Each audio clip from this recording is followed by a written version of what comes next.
Bonsoir à toutes et à tous. Merci. Super. Bah, écoutez, c'est un vrai plaisir de vous accueillir au Bouillon ce soir. C'est un autre format pour mon mémoire en 180 secondes, un peu plus spectacle, avec une énorme, une belle brochette de finalistes. Donc avant tout, je voudrais vous raconter un petit peu l'histoire de cet événement, parce que vous, c'est la première fois que vous le faites, mais il y en a, c'est la 6e fois, 5e fois peut-être, 5e fois. Voilà, donc c'est un projet qui a été initié par l'équipe recherche que je vais demander, à qui je vais demander de venir sur scène pour un peu d'applaudissements pour toute l'organisation.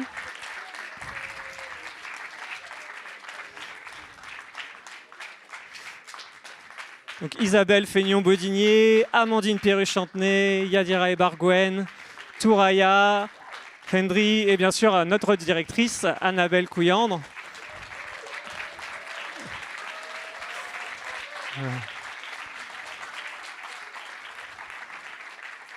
Donc tous les projets de vulgarisation scientifique et de recherche sont portés par toutes ces femmes, et puis un petit peu des fois. Voilà, pour le coup, je suis en minorité.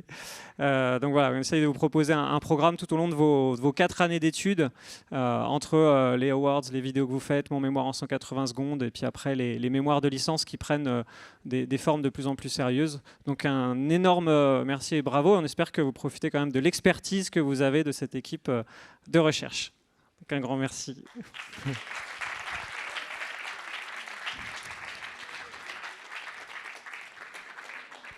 Donc mon mémoire en 180 secondes, c'est issu du concept de ma thèse en 180 secondes. Vous le savez peut-être pas tous, mais donc les doctorants peuvent participer à un concours qui est international, qui est né au Québec.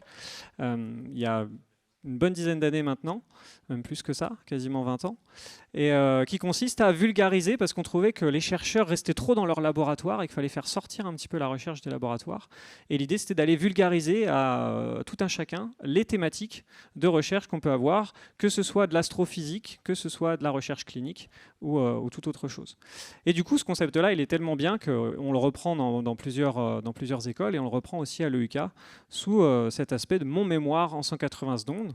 Donc pour les invités qui ne connaissent pas les mémoires de nos étudiants, ce sont tous des étudiants en licence, donc en 3e année d'études de kiné, qui ont fait un travail écrit, qui ont fait une revue de la littérature basée sur une question de recherche clinique. Donc est-ce que telle intervention en kinésithérapie est efficace par rapport à autre chose?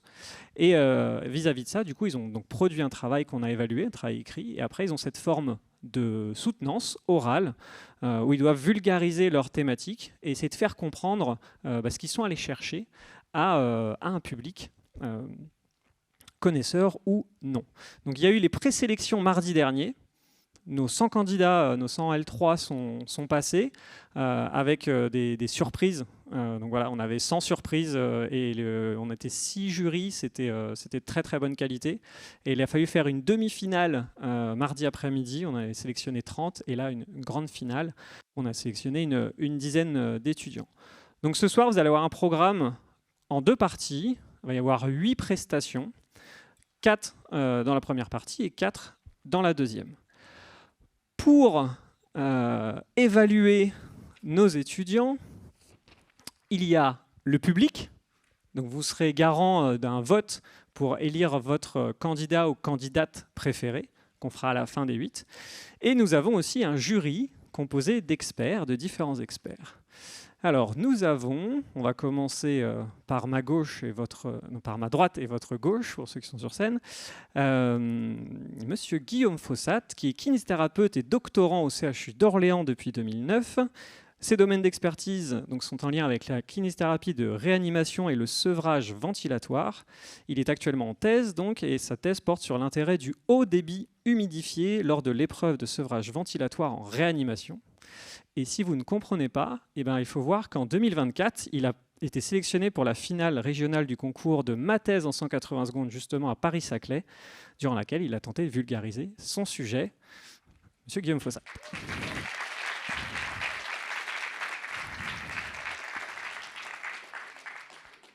À sa droite, nous avons professeur Karine Salio, qui est rhumatologue au CHU d'Orléans, vice-présidente chargée de la médecine pour l'Université d'Orléans, responsable du 2e cycle des études de médecine, donc du département de formation médicale de l'Université d'Orléans.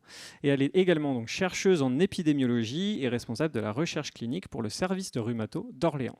Merci Karine d'être là.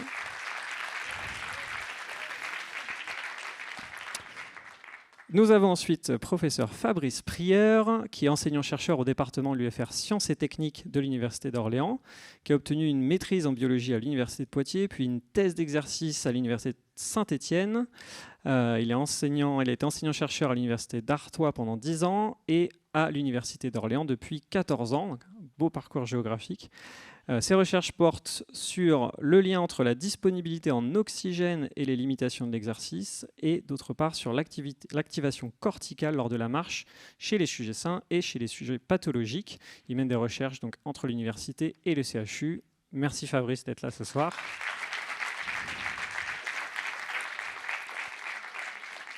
Et enfin, donc last but not least, Guillaume Camine, kinésithérapeute depuis 2011 dans la promo 41 de l'école d'Orléans, une des meilleures promotions. Directeur adjoint de l'école universitaire de kinésithérapie qu'il a intégrée en 2017.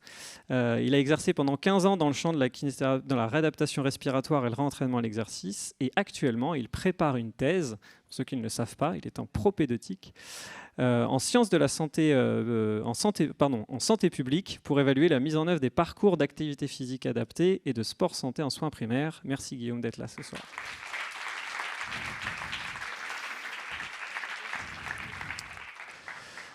Bien, donc nous avons un petit peu introduit cette soirée. Je vais vous demander, s'il vous plaît, pour le moment, d'éteindre vos téléphones ou d'enlever les sonneries pour ne pas déranger les candidats et les candidates, pour que tout se déroule bien. Et puis, je crois que j'ai tout dit. Donc, nous allons démarrer cette soirée avec notre première candidate. Je vais accueillir, sous un tonnerre d'applaudissements, s'il vous plaît, Laura Poujol pour nous parler de la maladie de Parkinson et de l'activité physique.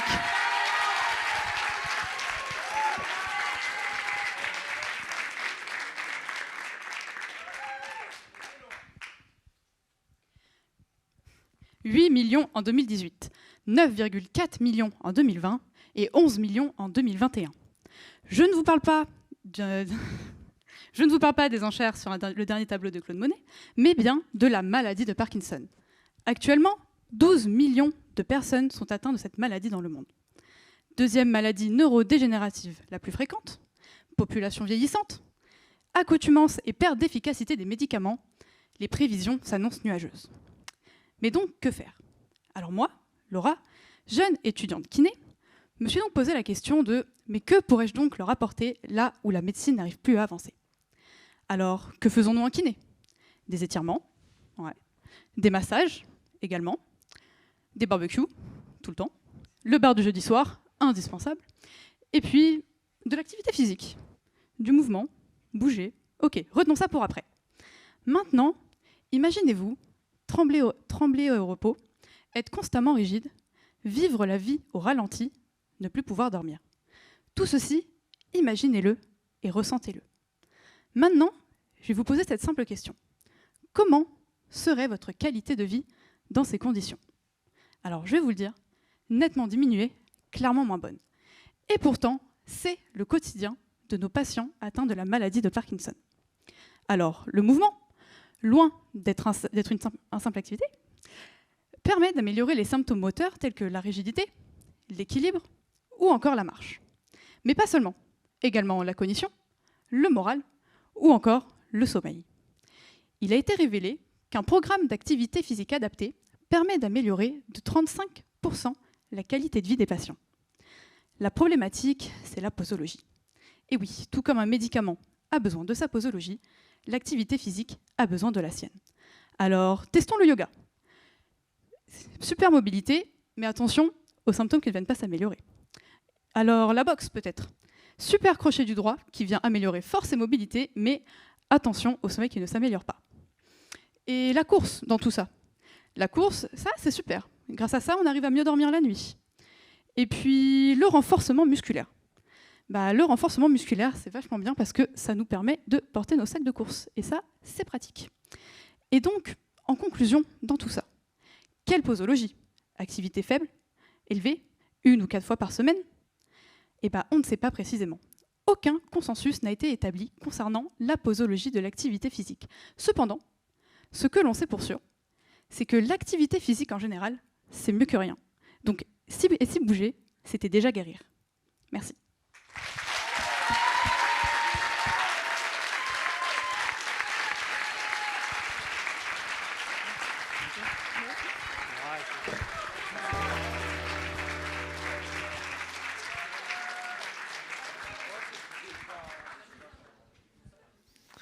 Bon alors, Laura avait l'exercice très difficile de lancer la soirée. Donc s'il vous plaît, encore un tonnerre d'applaudissements pour sa prestation.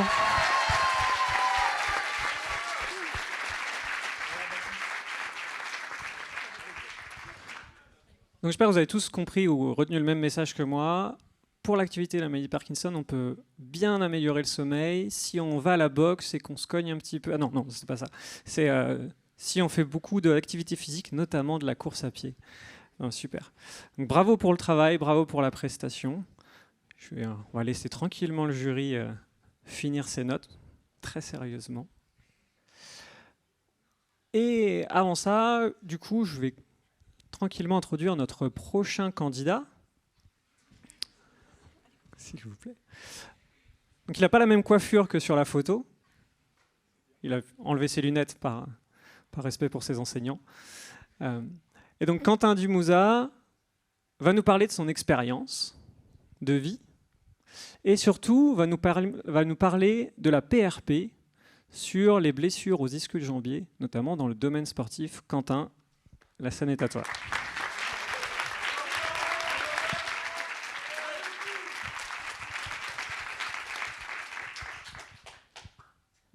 Cycliste à plein temps, durant ma jeune carrière, j'ai connu mon lot de blessures, que cela soit dû à des chutes ou non, le risque du métier finalement.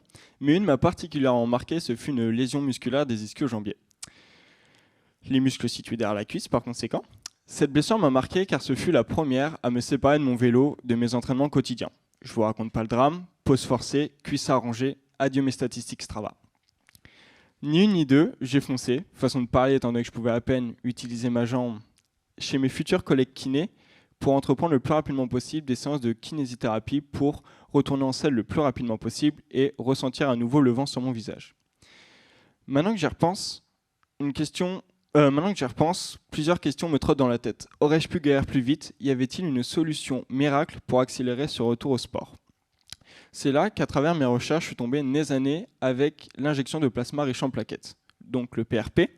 Le plasma riche en plaquettes, c'est une concentration riche en plaquettes sanguines issues du sang du patient lui-même. Grossièrement, c'est du sang qui est amélioré de manière maison et c'est censé booster la récupération naturelle du corps. À la suite de ces informations, c'est de là qu'est né mon sujet de mémoire qui avait pour objectif de déterminer si une injection de PRP sur des lésions musculaires chez les sportifs permettait d'améliorer le retour au sport. Lorsque j'ai appris l'existence de ce PRP, j'étais un peu vexé au départ puisque personne ne m'en avait jamais parlé, ni même mon kiné du sport, qui pourtant savait à quel point il était important pour moi de retourner m'entraîner.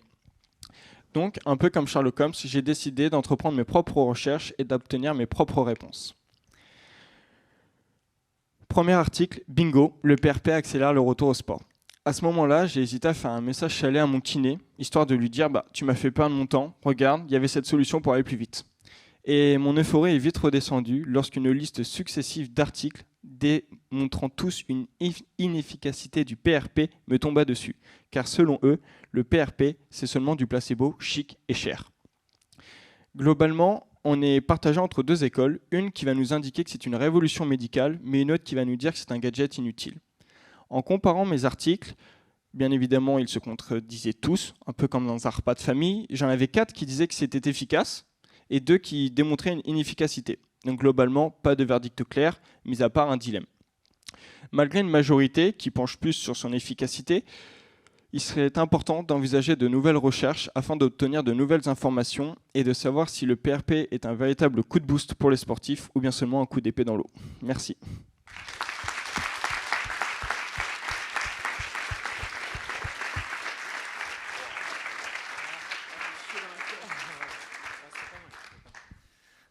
Bon, alors, merci Quentin. Alors moi j'ai une question. Est-ce que tu as repris le vélo du coup? Oui.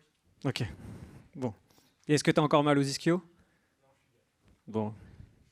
Super. Bon alors 2 présentations déjà. Vous sentez le stress qui monte?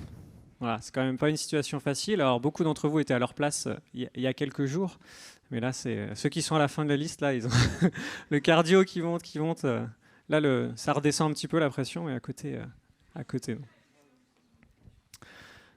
Bien, donc on va tranquillement continuer. Ça va les membres du jury, on peut enchaîner. Vous me dites, hein, c'est vous qui avez le tempo. Très bien. Ça va? Non. Bien, donc on va passer avec la prochaine candidate, Loane Douceau, qui va nous parler d'un sujet assez touchy. Et donc pour ça, je vous demanderai s'il vous plaît de l'encourager et de lui faire un tonnerre d'applaudissements.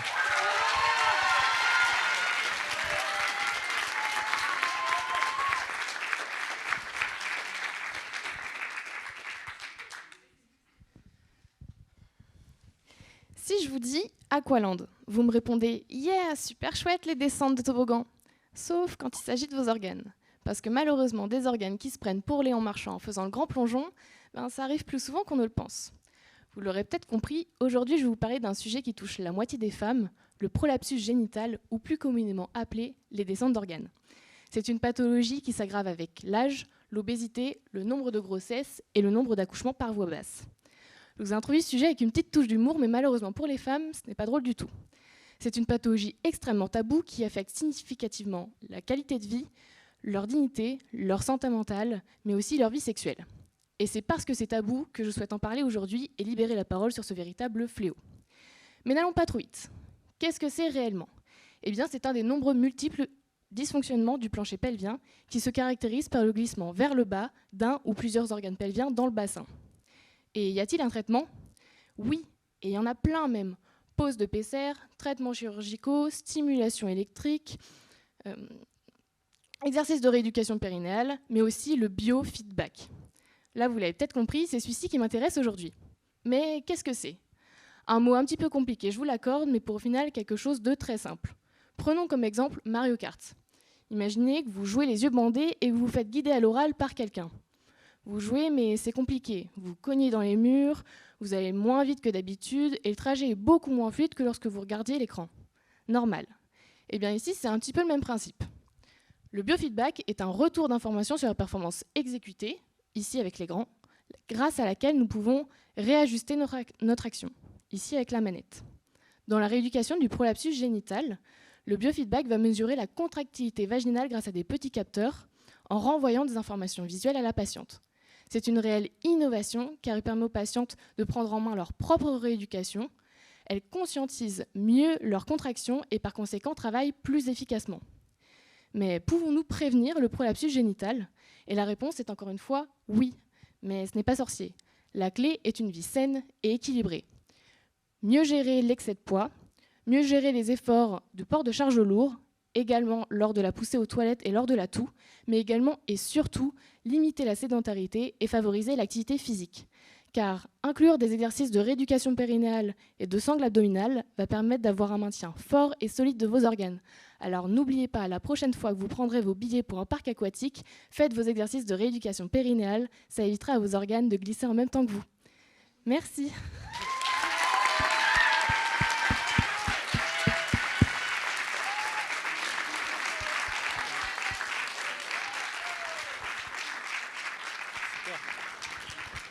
Bravo. Alors bravo Léon Marchand, vous avez tous eu la référence. Bravo Loane pour avoir su parler du coup d'un sujet assez complexe avec beaucoup d'humour. C'était excellent. Alors pour le prochain candidat, je suis désolé, je prends un petit peu mon temps parce qu'on a besoin d'une petite mise en scène. Pas faire tomber le matériel. Hop. Voilà, c'est le dernier candidat avant la pause. Donc vous inquiétez pas, ça va bien se passer. Ouais, ça marche. Donc Donc pour ce dernier passage, quatrième passage de la soirée et dernier avant la pause, je vais appeler à la barre Maître Pierrick Souvent qui va nous parler de thérapie par onde de choc pour l'épicondylalgie latérale. Maître Souvent, s'il vous plaît. Maître Souvent.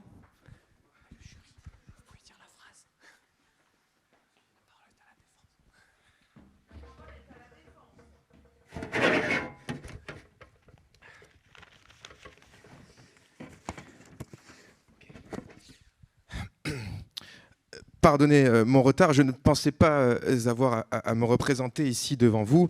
J'ai déjà précisé à 2 reprises que je ne souhaitais pas me démener pour cette affaire qui n'a pas lieu d'être.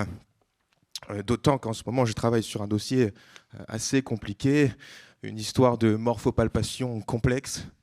Bon, ce n'est pas le sujet. Revenons à nos moutons. J'aimerais, dans un premier temps, rappeler les faits, si vous me le permettez. L'épicondylalgie latérale est une tendinopathie qui affecte les muscles latéraux de l'avant-bras.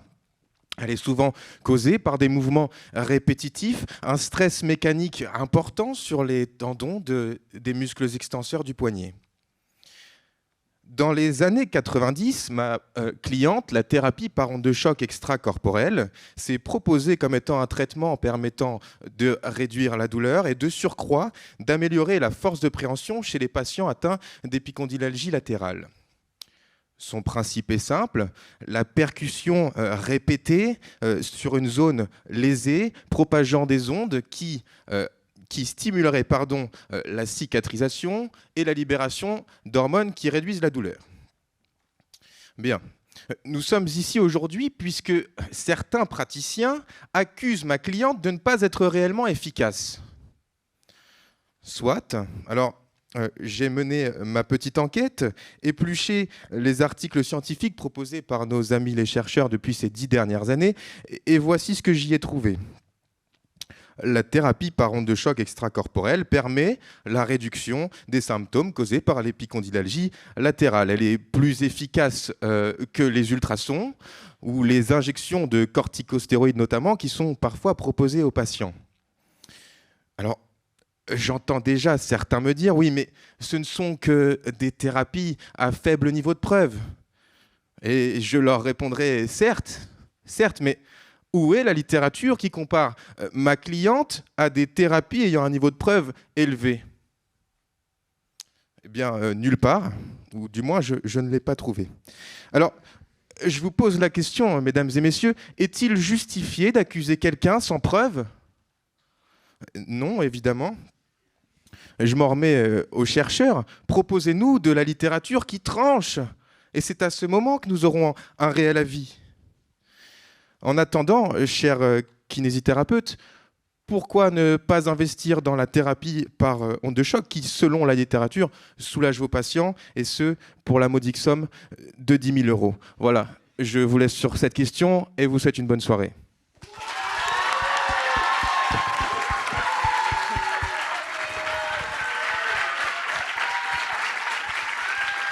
Maître.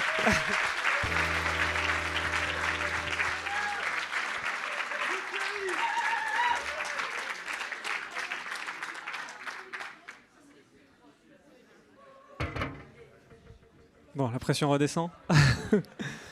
Est-ce que la blouse appartient à la fac de DEG ou non, pas du tout. Ah, ok.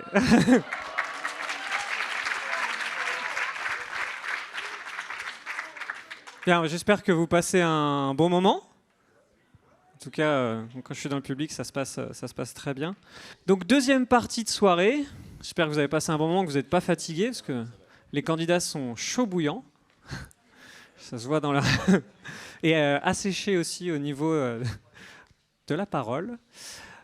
Donc, on va démarrer cette deuxième partie avec une candidate. En régie, je veux bien la diapo. Voilà, super. Donc Elsa qui va nous parler de Parkinson. Avec un accueil apparemment du public. Elsa, la scène est à toi.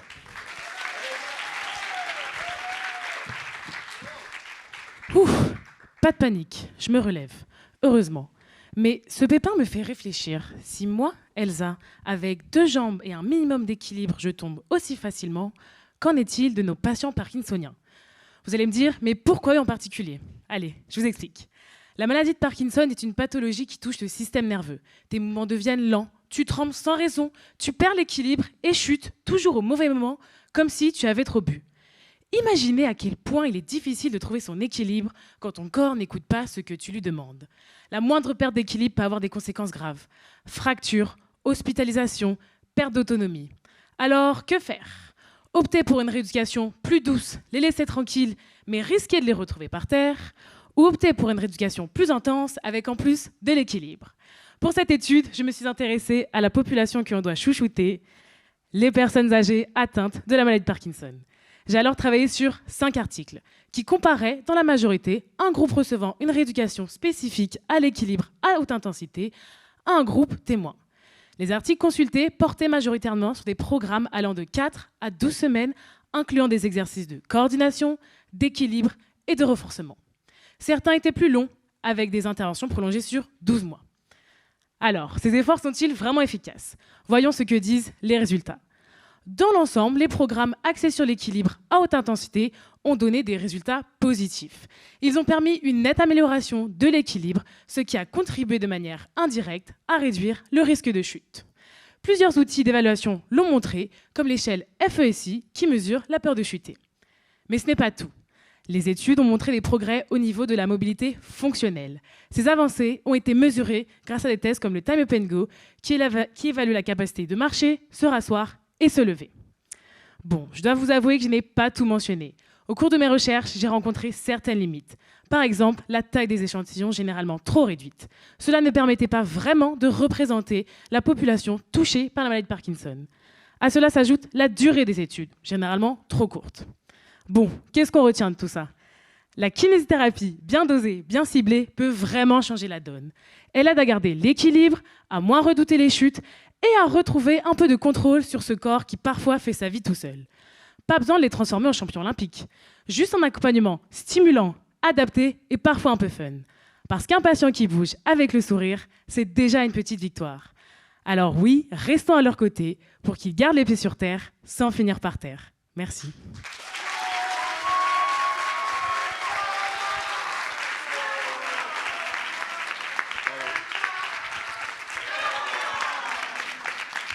Je vais poser 2-3 questions avant que tu passes, puis après je t'installe. Bien, merci. Bravo Elsa pour sur cette prestation. Apparemment, il y avait un fan club là-bas. Alors, on est à 5 candidats. Bonsoir. Il y aura des votes en moins ce soir. Du coup, là, je m'adresse au jury. Comment ça se passe pour vous? Je vais prendre un petit peu votre ressenti pour cette soirée. Est-ce que vous voyez des surprises? Est-ce que Guillaume, toi qui as déjà fait le concours l'année dernière, quelle est ton impression? C'est plutôt impressionnant. Moi, j'étais évaluateur les années précédentes sur la journée à l'EUK et en fait, ce qui m'impressionne cette année, c'est finalement cette capacité qu'ils ont alors ils ont eu un peu les codes, mais à suivre finalement ce qu'on attend d'une présentation en 180 secondes. C'est jouer sur la croche, mais finalement il y a toujours le message scientifique derrière. Donc moi je suis plutôt très agréablement surpris.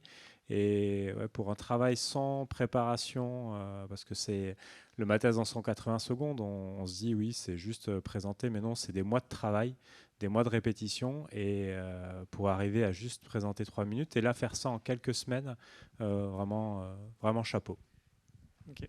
Je veux bien à Karine, si tu veux me donner ton petit ressenti aussi. Alors moi, c'est la première fois que je suis invitée en qualité de jury, et moi je suis impressionnée par le dynamisme, les qualités de comédien et comédienne. Alors ça tombe bien puisqu'on est au bouillon. Vraiment, je suis impressionnée, tout en gardant en effet la qualité de vulgarisation et une qualité scientifique, quelque chose des présentations qui sont très structurées, très dynamiques, et j'apprécie particulièrement l'humour de toutes ces présentations. Ok. Bon, on va faire un petit tour de table. Fabrice, je ne sais pas si tu connais un peu l'exercice. Qu'est-ce que toi t'en dis par rapport aux étudiants aussi que tu as l'habitude de voir Alors c'est la première fois que j'assiste en kiné à un tel exercice. J'ai déjà vu ma thèse en 180 secondes. D'ailleurs, j'aurais bien aimé que peut-être Guillaume nous... On verra à la fin de la soirée, un extra. Je pense qu'il doit connaître sa présentation par cœur. C'était l'année dernière. On pourrait voir ce qu'il en reste. Moi, j'ai... Alors, il n'est pas prêt apparemment. Mais moi, c'est le dynamisme qui m'impressionne. Et puis faire face au stress et au trac. Il en reste encore 3, donc je sais pas. Je trouve qu'ils se sont bien débrouillés jusqu'à présent. Et voilà, je suis assez enthousiaste. J'attends la suite. Ouais, monsieur le... non, mais moi, je les admire, hein, toutes et tous. Franchement, ça bouillonne. Hein, ça bouillonne clairement. C'est... Moi, j'en reviens pas. Il m'épate. C'est pareil, c'est ma première expérience. Moi, je connaissais ce dispositif. J'ai regardé des vidéos comme beaucoup de monde sur Internet, mais je n'ai pas l'expérience par rapport à d'autres collègues pour l'évaluation. L'évaluation est assez difficile pour le coup. Je ne sais pas comment on va faire pour les départager, mais heureusement qu'on est plusieurs. Non, je suis impressionné parce qu'ils sont créatifs. Ils vulgarisent, on sent que chaque mot a été étudié, il est pesé. Voilà, et après, c'est intéressant aussi d'avoir le retour, on en discutera pendant le cocktail après, des gens justement qui n'ont aucun vocabulaire scientifique ou médical, voir un petit peu aussi comment ils ont appréhendé les choses. Mais non, bravo. Je pense que là, en quelques semaines, c'est un gros travail en termes d'acquisition de compétences. Voilà, c'est ça, cette capacité de synthèse, vulgariser. Donc bravo à vous 8 et puis à tous les étudiants qui ont participé aussi mardi à cette organisation. Et voilà. Ok, merci beaucoup, chers membres du jury. On peut les applaudir. Alors oui, je cesserai de le redire, mais c'est vrai que mardi, la sélection a été très très difficile, donc on a des très belles prestations. Bien, 3 candidats encore, et là nous allons écouter Augustin qui va nous parler de traction lombaire. Augustin, est-ce que tu es prêt? Allez, c'est à toi.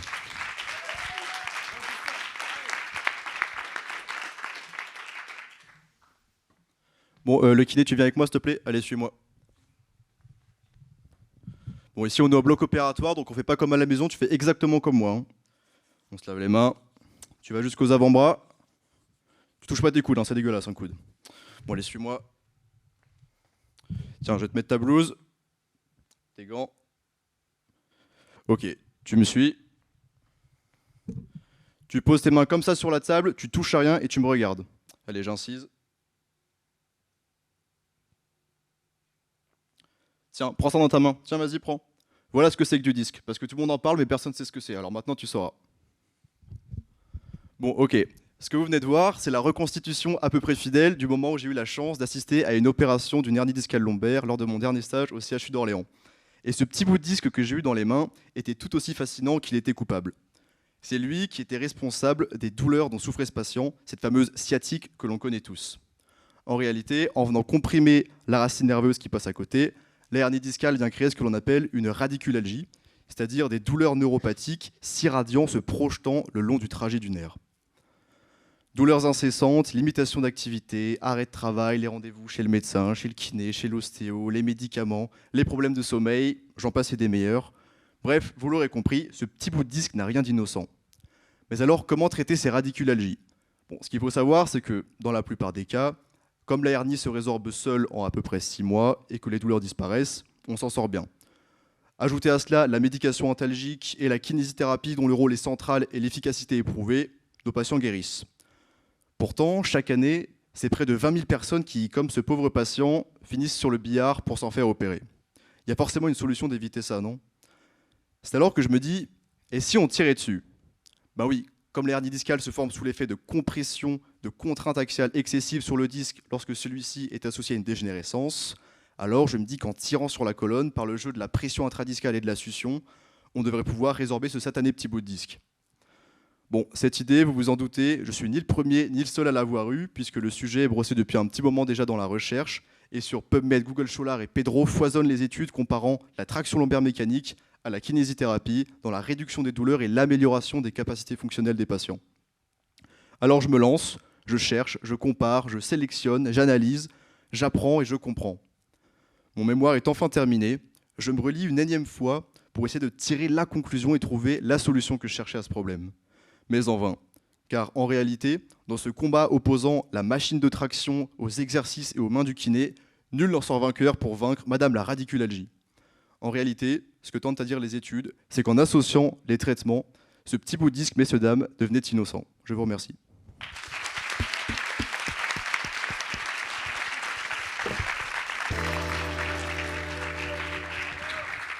Bravo Augustin.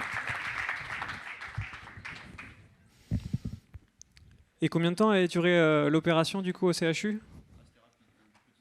Une petite heure. Okay. Donc ouais, c'était assez, c'était bien retranscrit. Merci. Bien, on avance tranquillement dans la soirée, sans les prestations toujours avec un haut niveau, un timing géré à la perfection, des mots bien posés comme le disait Guillaume. Donc super. Alors on va passer à notre avant-dernière candidate de la soirée, Emma Huchet, qui va nous parler des dysménorrhées. Emma, tu es prête ?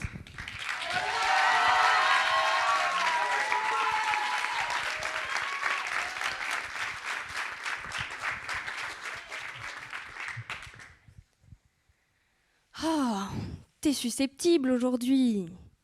Tu t'énerves pour rien. T'as tes règles ou quoi ? Qui a déjà entendu cette phrase ?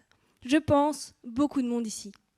Et honnêtement, c'est extrêmement dégradant. C'est une solution de facilité qui permet d'exprimer sa frustration, mais certaines femmes endurent d'importantes douleurs qui ne sont même pas considérées comme problématiques. Petit rappel, les femmes représentent la moitié de la population et au moins 3/4 d'entre elles souffrent de ces douleurs. Ces douleurs ont un nom, les dysménorrhées. Le plus souvent, quand on a mal, on veut juste rester dans son lit avec une bouillotte. On nous dit « prends un Spasfon ». Mais les femmes sont rarement soulagées. Ensuite, on nous prescrit les anti-inflammatoires. Et là, on profite d'un beau cocktail, brûlure d'estomac et règles abondantes. On finit par nous dire « prends la pilule ». Et dans ce cas, c'est un catalogue d'effets secondaires avec un dérèglement complet de nos hormones. Tout ça ne vend pas du rêve. Mais une autre solution existe. C'est une solution naturelle qui permet d'avoir une meilleure condition physique tout en régulant de nombreux systèmes physiologiques. Vous l'avez sûrement deviné, je vous parle de l'activité physique. En effet, les dysménorrhées sont créées par des dérèglements hormonaux, donc l'activité physique est un réel traitement. Mais ici, les effets secondaires vont être d'avoir un cœur, des poumons et des muscles en pleine forme. Personnellement, je préfère. On a d'ailleurs remarqué dans les études que différents types d'activités physiques étaient pratiquées. Certaines faisaient du yoga, d'autres du renforcement musculaire ou encore des étirements. Et quel fut le résultat ? Elles ont toutes vu leur douleur diminuer. Plus ou moins vite, c'est sûr. Mais dans les 3 cycles suivants, elles ont toutes vu le résultat. Et c'est d'autant plus marquant que celles qui ne pratiquaient pas d'activité physique ont gardé leur douleur initiale. Ça donne envie de se lancer, non ? En plus, comme ces activités physiques étaient variées, ça montre qu'on a le choix. Et que ce choix donne le même résultat, la baisse des douleurs. Et oui, le plus important, c'est pas de suivre un protocole long et pénible qui ne plaît à personne. C'est de bouger, ou plutôt se bouger, se dépenser. Et ce, par tous les moyens possibles. Et c'est toujours plus facile de suivre ses envies plutôt que celles des autres, non ? Aussi, avec le temps, ça sera plus efficace. Et oui, l'activité physique fonctionne lorsqu'elle est pratiquée sur du long terme et régulièrement. Mais bon, la baisse de nos douleurs, quelle belle motivation. Alors oui, quand on a mal, se bouger, c'est pas notre priorité. Mais quand on voit que l'activité physique est un moyen accessible de transformer la qualité de nos vies, ce serait dommage de ne pas en profiter.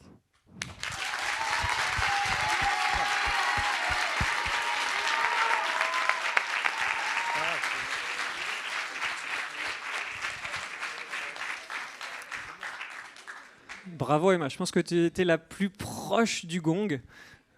Ah, une seconde près, t'étais, ton dernier mot sur le gong, c'était impressionnant cette gestion du temps. Alors, est-ce que vous en voulez encore? Bon, va falloir trouver d'autres candidats et candidates. Parce qu'il n'en reste plus qu'un à passer ce soir.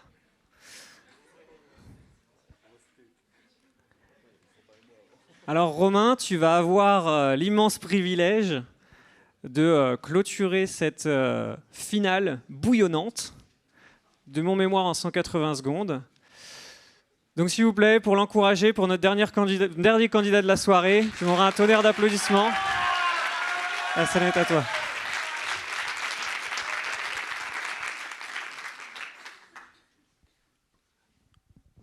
Qu'est-ce que je devais faire déjà? En entendant cette phrase, vous allez sûrement vous dire qu'il a atteint la maladie d'Alzheimer. Heureusement pour lui, rien de grave. C'est simplement une perte de mémoire. Mais au-delà de cette simple blague, de milliers de personnes souffrent quotidiennement de cette maladie.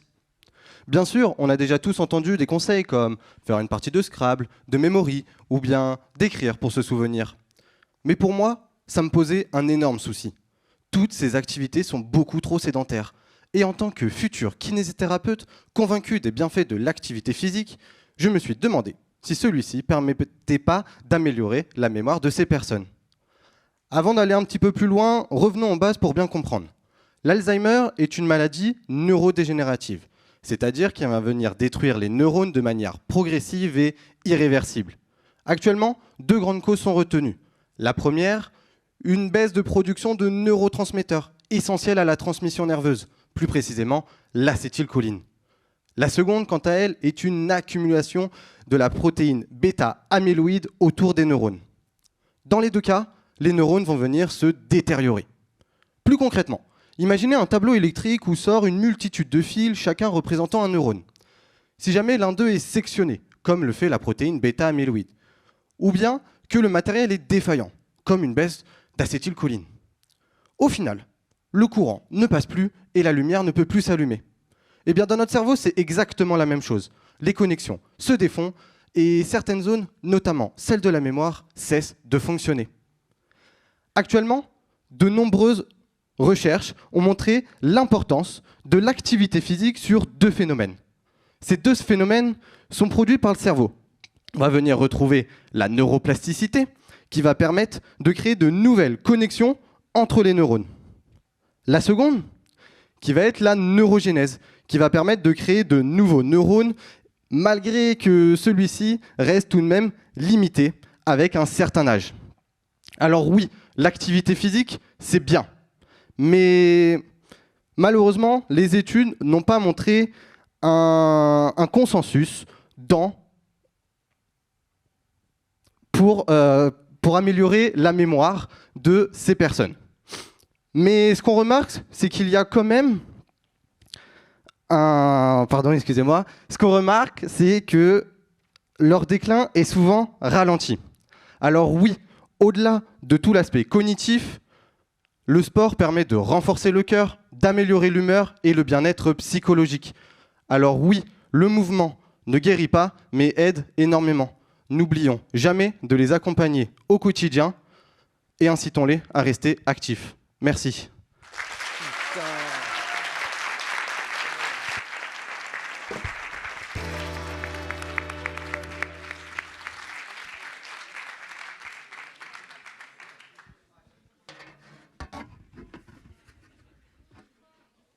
Bon, bravo Romain pour la prestation, c'était pas évident d'être le dernier à passer.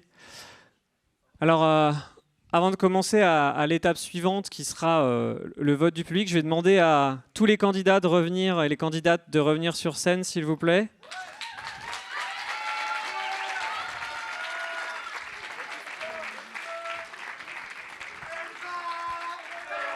Ouais. Je pense qu'on peut encore les féliciter. Bravo à eux pour leur travail.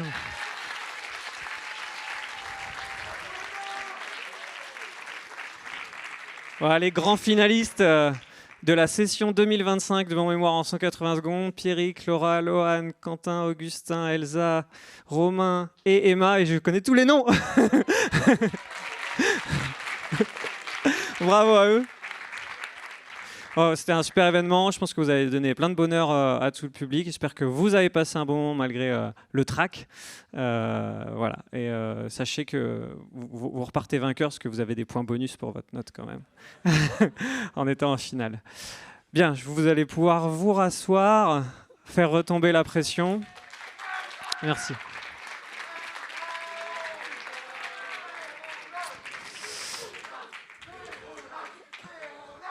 Donc maintenant, on va passer au moment de prise de décision de la soirée. Chers membres du jury, je vous invite à aller délibérer dans le hall ou dehors, comme vous voulez. Et chers membres du public, je vous invite à rallumer vos téléphones portables pour voter pour votre meilleur candidat, en flashant ce QR code ou en allant sur le site WooClap et en rentrant les lettres H, E, X, R, P, Q.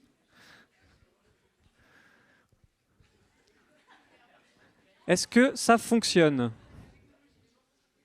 Oui, ça fonctionne.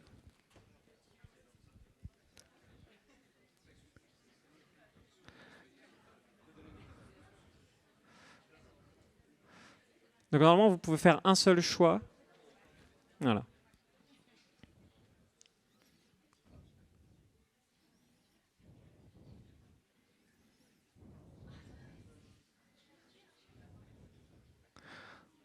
On va laisser...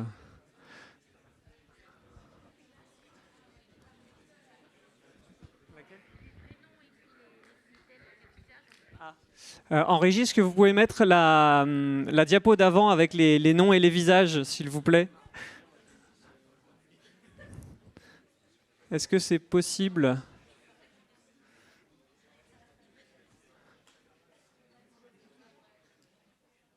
Juste celle d'avant.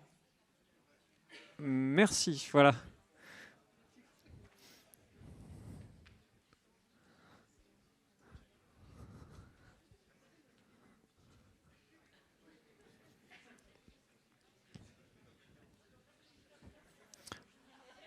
Ok, est-ce que vous avez bien vu le nom et le visage? On va remettre le QR code. Diapo suivante, s'il vous plaît.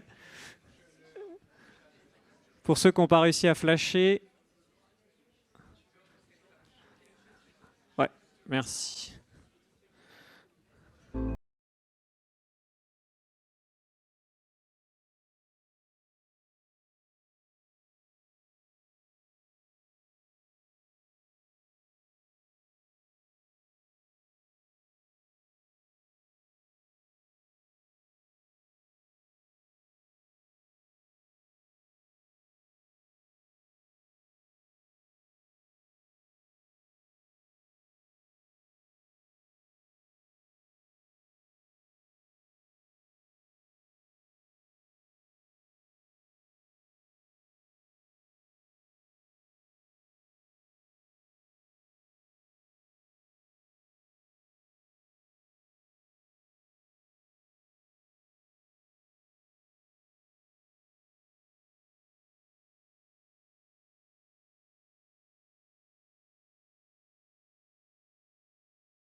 On a fait plus que les autres, mais c'était super stressant, quoi. Ouais, très modeste. Bah écoute, si ça a été sélectionné ce soir, c'est qu'il y a quelque chose de... Un petit truc en plus, peut-être. Laura, ton impression?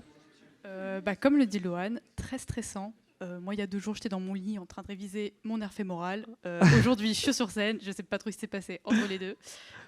Après, c'est une très belle expérience aussi, parce que c'est pas quelque chose qu'on a l'occasion de faire très souvent, voire jamais. Et non, franchement, très belle expérience. Et puis, et pareil, félicitations aussi à tous ceux qui sont passés, enfin à nous tous en fait, les 103 qui sont passés mardi dernier, parce qu'on a tous fait des super performances. Et voilà. C'est super. Quentin? Non? On va aller voir les autres candidats un petit peu, avoir les ressentis. Tu veux? Moi, j'ai trouvé ça très stressant. Je ne m'attendais pas à arriver jusqu'à là, donc voilà. Mais bravo à tous ceux qui ont passé la soutenance mardi matin, et je pense que on peut être tous fiers de nous. Donc voilà. Oui, ça c'est vrai, vous pouvez être fiers de vous. Alors pour les... Peut-être une question, qu'est-ce que vous retenez de cette semaine, de cette expérience finalement?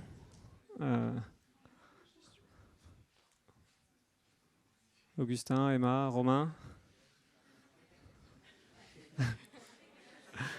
Alors, qu'est-ce qui vous vient? Ou Elsa, si tu veux répondre? Je sais pas, un peu prendre de l'aisance à l'oral aussi. Parce que parler devant toutes ces personnes, c'est pas si facile que ça, et de voir que on est capable plus ou moins, c'est quand même... on apprend quelque chose en fait. Voilà. Ouais. Bon, c'est un peu le but qu'on s'était donné, l'équipe enseignante.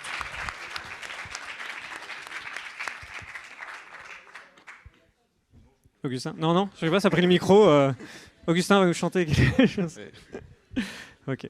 Bon, je vais aller voir si les membres du jury ont pris une décision. Oh.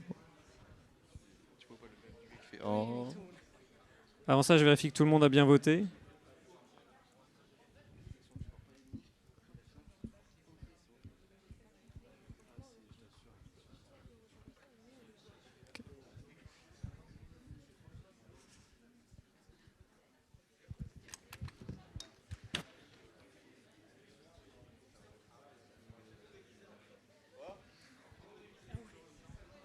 T'as dit quoi? Votre attention, s'il vous plaît.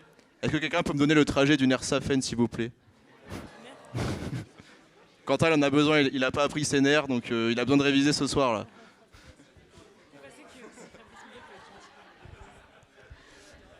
Bon, ils sont en train de se battre dehors, donc va falloir qu'on attende, ils n'arrivent pas à se décider. Du coup, il faut meubler pendant ce temps-là. Donc il y a plusieurs options. Soit l'un de vous veut venir nous faire une petite chanson ou nous faire une prestation. Soit Monsieur Fabrice Miguel peut nous faire une répétition du cours d'anatomie. Allez, Fabrice. On a un volontaire.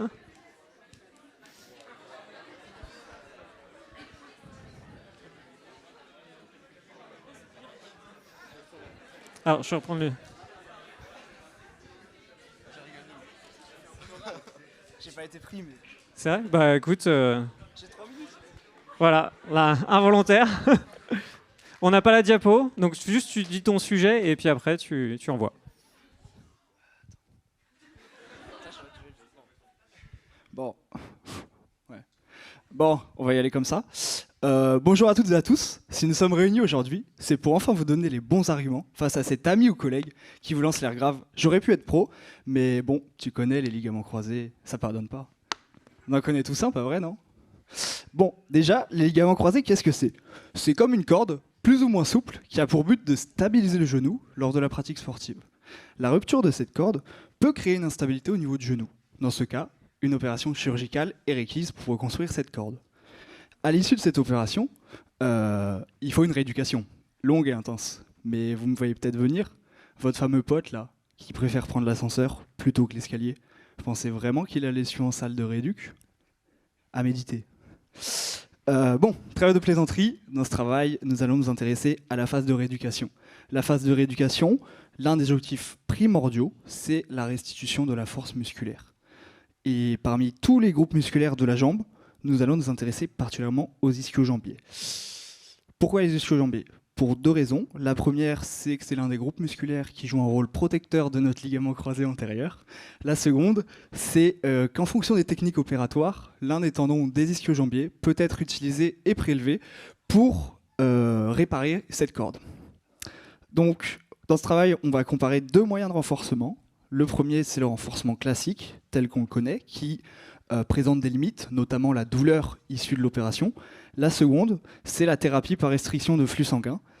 Comme son nom l'indique, c'est une thérapie qui va avoir pour but de réduire l'apport en sang au niveau du muscle. Cette réduction de l'apport sanguin va créer un environnement hypoxique, c'est-à-dire qu'il y aura moins d'oxygène pour le muscle, et cela va donc obliger le muscle à s'adapter musculairement, même lorsque de faibles charges lui seront appliquées. Parlons à présent des résultats. 5 études ont été incluses dans ce travail. Sur les 5 études sélectionnées, aucun programme de renforcement classique ne propose de meilleurs résultats en termes de force que les programmes utilisant la thérapie par restriction de flux sanguin. Il convient cependant de nuancer ici. On s'intéresse uniquement à la variable force et il aurait été intéressant de prendre en compte d'autres variables comme la variable par exemple douleur durant l'effort pour pouvoir juger de la pertinence clinique de cette thérapie. Il faut aussi évoquer les différents biais, comme les divergences de protocoles au sein des études sélectionnées, qui peuvent biaiser tout simplement les résultats obtenus. Pour conclure, il faut retenir que la phase de rééducation est indispensable pour restituer la fonction du genou à l'issue d'une opération du croisé antérieur. Parmi toutes les options à disposition du kinésithérapeute, la thérapie par restriction de flux sanguin est un outil à prendre en compte afin de restituer la force musculaire. Merci à vous de m'avoir écouté et j'espère que vous saurez maintenant quoi répondre à ce fameux pote. Voilà. Bravo.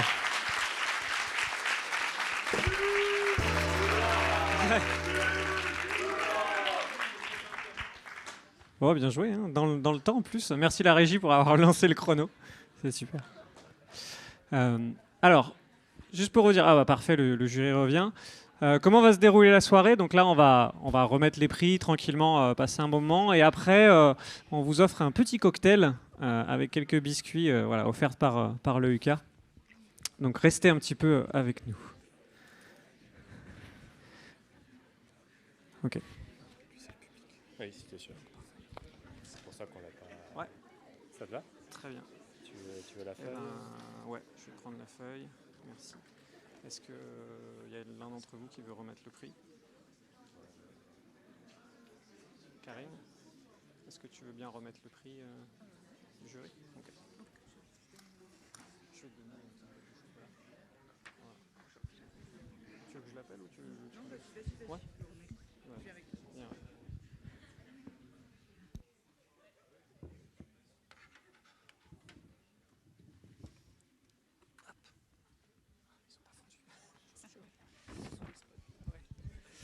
Bien, alors, pour ce soir, donc nous avons 2 prix, le prix du jury et le prix du public.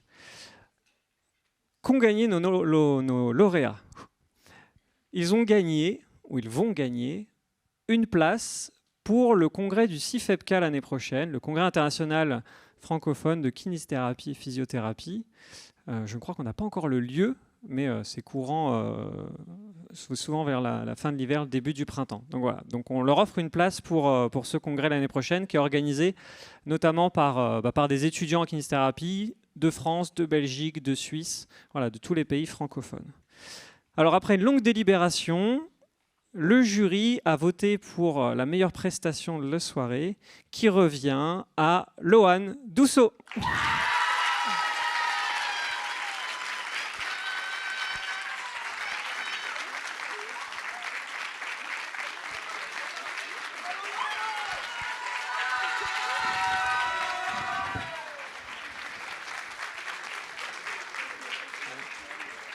Avec la pancarte. Un petit mot.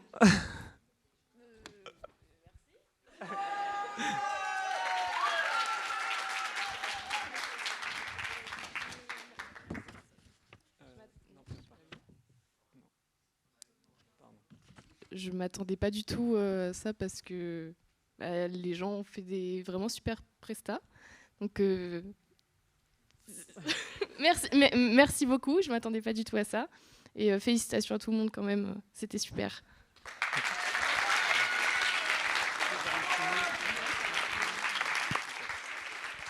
Bien, bon, encore bravo. Un grand merci aux membres du jury, Karine, Guillaume, Fabrice et Guillaume, pour avoir pu expertiser toutes les présentations ce soir. J'espère que vous avez passé un agréable moment. Merci, ouais, vous pouvez vous asseoir.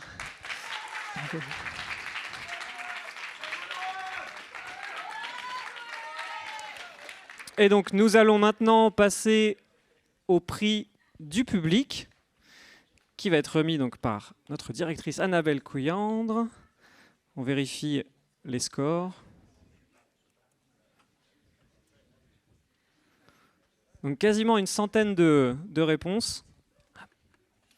Tiens. Et donc, le prix du public ce soir est remis à Maître Pierrick Souvent.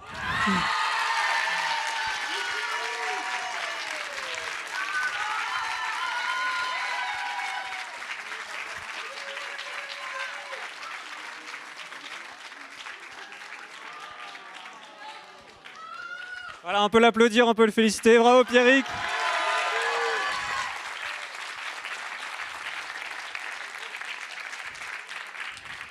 Donc pareil, avec une place pour le congrès l'année prochaine. Voilà, félicitations à vous. Félicitations à tout le monde. C'était vraiment une super soirée, des prestations magnifiques depuis mardi. Vous allez pouvoir souffler, mais pas longtemps, parce qu'il y a les examens qui arrivent. Mais bon, c'est après des épreuves comme celle-là, le reste, c'est plus facile. Donc comme le disait tout le monde, vraiment bravo, félicitations pour votre participation, pour votre bonne humeur, pour votre ambiance. Maintenant, on va tous vous inviter, et on est preneurs aussi de bras pour installer vite fait les tables, pour aller mettre le cocktail en place. Et excellente fin de soirée, et à très bientôt. Oui, c'est vrai. Est-ce que tu veux dire un petit mot quand même ? Écoutez, merci beaucoup.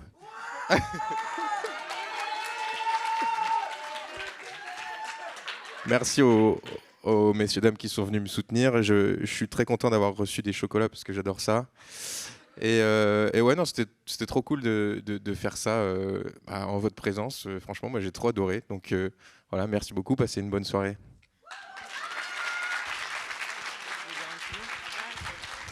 Je sais pas. Oui, moi aussi, je suis très heureuse d'être parmi vous. Voilà, donc je suis contente de remettre ce prix du public. Et je suis très heureuse aussi que vous avez beaucoup travaillé pendant mon absence. Et j'espère vous revoir bientôt. Voilà, merci.